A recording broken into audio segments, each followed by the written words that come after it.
Okay, welcome back. Today we're going to be looking at a game versus Infernal. I'm going to be up here on the top right, and the Infernal player is going to be down here on the bottom left. This is on Secluded Grove. They changed up Secluded Grove a little bit. It no longer has the resources on the map. It now only has 2 healing flowers. I'm going to show you where those are in a bit later in the video. But there's no reason really for the dog to run around anymore looking for those resources, and so our strategy for scouting is going to be a bit different than it was previously. In previous videos, you might have seen me running around telling you that the resources are mirrored. Now that that's no longer the case, you're going to see some different movement from my dog, and I'll try and explain that as we go. Initially, we're just going to be going in and poking around, and we're going to be poking the Hexen as well.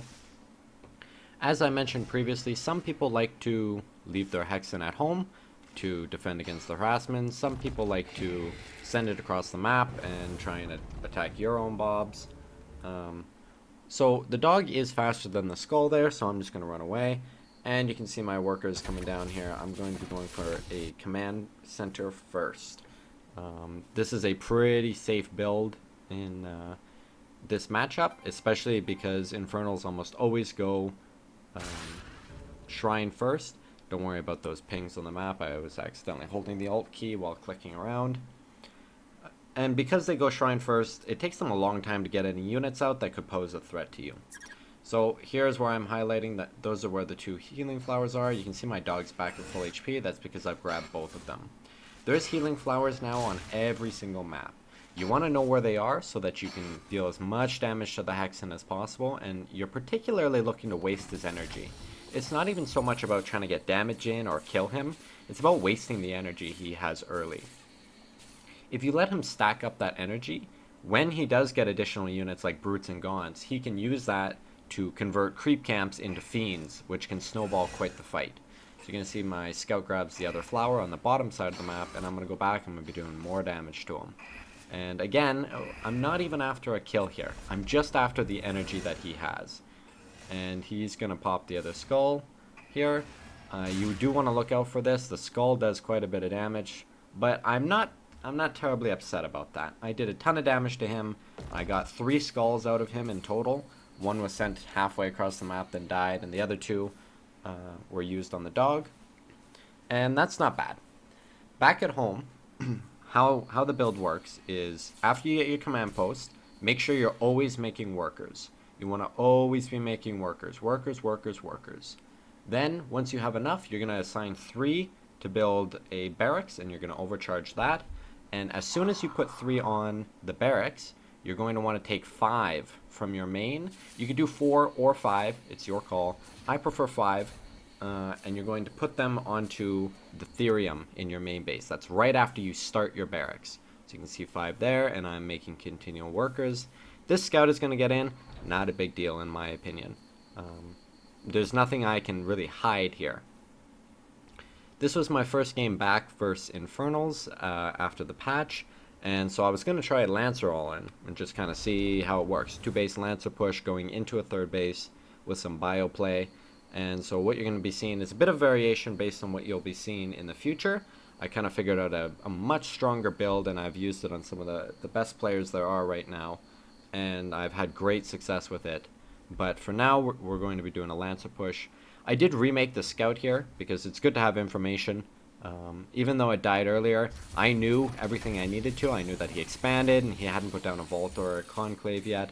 And so I was pretty fine to just let him be in the dark for a little bit. But you always want information, and since it's been a while, I'm going to send that Scout back across the map. I'm going to use the Howl ability, send it all the way into the main base.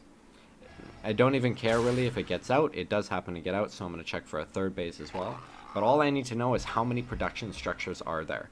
Is he going heavy army, or is he making imps? And in this case, he's going for a 3rd base and making some imps, so I'm going to send my dog over there to check for that. Behind this, once you are getting pretty good saturation on both your bases, you want to add 2 more barracks. On 1 base, you only do 1 barracks. On 2 base, you do 3 barracks. And on 3 base, you do 5 barracks. And then once you're full saturation on your 3rd base, you move into 7 barracks while going into the 4th base. Or you can also do Mech Bay Machine Shop. So those are kind of your options. So I have got my 3 barracks, and I'm just producing lancers. Tier 2 command post now takes longer. It takes a full minute. So this push is a lot more delayed than it used to be. But you can see right now on the bottom right, I'm researching in my biokinetics lab for the Lancer upgrade to increase their speed. Infest no longer activates the ability for Lancers either, so that's a pretty significant nerf. You used to kind of always be able to have them at full speed when they were infested, but now it's not the case. I kind of catch his army here, and he gets stuck, and he's not really moving, but then my Lancer splash damage triggers the demons to start moving there, and suddenly he's able to get free. So I got a decent trade there. I'm going to get some wins, and he's going to back out. So I'm going to push into the third base. I'm not being too greedy. I'm just going to take what I can get. And he's going to use a super shrine. Super shrines are a lot more deadly than they used to be. The shrines have increased damage now, and you can see it kind of destroys my units. That seems like it's 5 shots or so until it kills a Lancer, which has a lot of HP. So you typically want to just disengage and avoid shrines when you get the chance. If he uses that, that's wasted animus on his end. I kind of thought I could take it, so I fought, but it was a wrong decision in hindsight. Behind this, I already know that the push isn't working. I'm going to keep trying for damage, but I'm going into Exo instead, because I'm thinking to myself, he's pretty much held this. I'm going to try and get as much more damage as I can, but based on the army size, I'm pretty much ready to call it. So what I'm going to do here is I'm going to move my Lancers on top of the units, on top of the imps, and then I'm going to hit hold position. If you try and just attack, they'll just run over to the army and try and fight, but if you use hold position, they'll just attack the nearest enemy, which in this case is the imps. You can see I'm killing a whole bunch of them. And you can also see in the bottom left there, I've shielded one of the Lancers to try and get him to tank some damage while the others kill the imps. I'm gonna be pretty happy with the damage I got, even though he's able to refill that quite quickly. He's floating a ton of resources, but I was pretty happy with the damage I got. Behind this, you can see I'm continuing Exo production, and I'm continuing my worker production while I put up my third base. Typically, in my opinion, it's best to put up your third base while they're on defense. You can't be secluded in your area of the map and be expecting to get additional bases up. That's not really how the faction plays, so usually what you'll see is I like to expand while I'm on the other side of the map attacking. It's less likely that they're focused on counterattacking, or you kind of know where their army is, so it's a bit safer. So that third base is up and running. I'm going to continue my Exo production, and I'm going to be getting, I think that's, what is that ability called? Quick Draw Hustle? It used to be called Quick Draw Hustle. I don't know what the ability is called now. You'd think I'd know that, but I don't. I have my solar habitat there. Remember, I've mentioned previously, always put solar habitats next to critical buildings like mech bays, hangar bays, and of course research facilities. That increases time by 15%, production speed and research speed, so I'm going to be getting that much quicker. So we're going to be transitioning shortly into my first person's perspective for this fight. Okay, and here we go. We've now transitioned into my first person perspective, and we're going to take a look at what I'm up to for the fight. So initially, I'm just trying to kite a little bit, and as soon as the Magbodon starts using his stomp, I'm going to try and split my Lancers the best I can. From then on out, leave your Lancers. Their job is to stand in front so that the Exos can do their job, which is stand behind and get in as much damage as possible. When you're attacking, if you're trading anything for Lancers, you should be pretty happy, but make sure you never lose your Exos. That's the main and most important thing.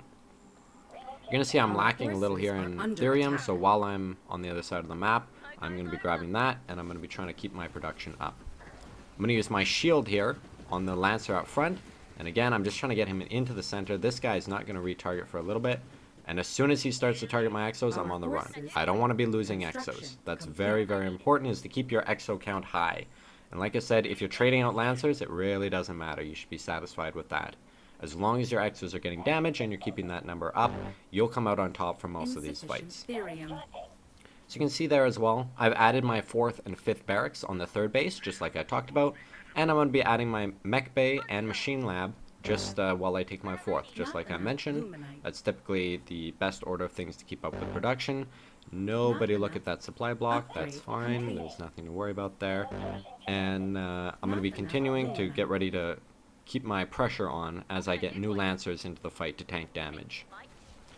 Promote is best used on mostly just your exos. I always like to target down those skulls as well. You can promote your lancers just like I did there to get additional HP on them. But the exos typically do more damage. So you're going to see, again, I just leave my lancers. They are not the ones that you need to micro. Let them absorb damage up front. I control left click my exos so that I can have the full group of them. And I'm pushing forward with them and microing them. He tries to drop the super stone. I'm going to fight it at this point. I see he's only got gaunts left. Lancers or brutes kind of fulfill the same role, which is they're just there to tank. And if he's got no more brutes and you've only got exos, you'll typically win that fight.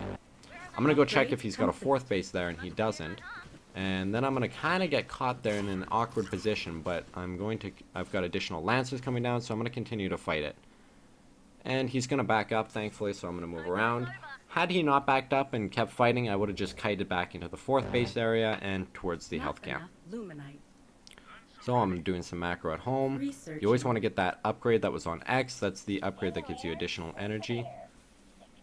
And I'm going to add my machine shop because I'm trying to go up to tier 3 here. My mech bay, I believe, is producing a Vulcan. Is that right? Yes, it is.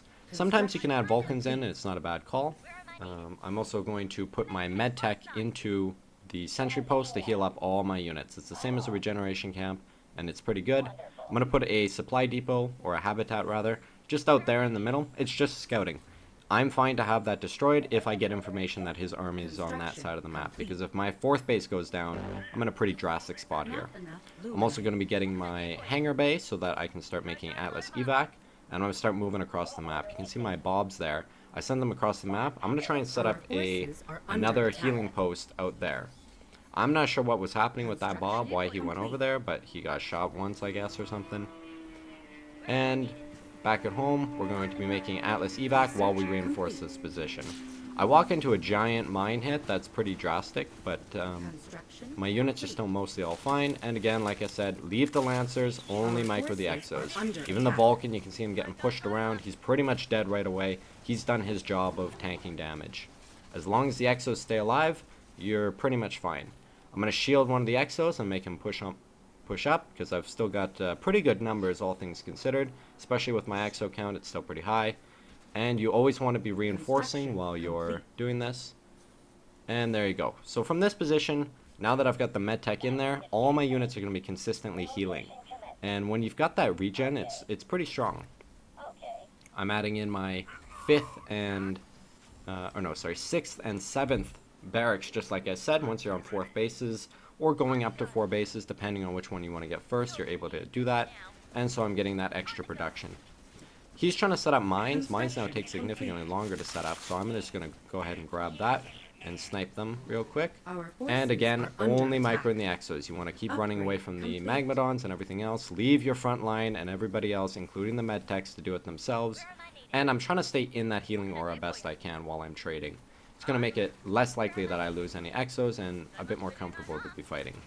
Hellborns are a pretty big threat to Exos. So you always want to be kind of careful of Hellborns, especially if they have that tier 3 upgrade. But in this case, he only had one, and so I'm going to be able to fight it out. And that's our second game, bringing us up to 211 ranking points. Thanks for watching.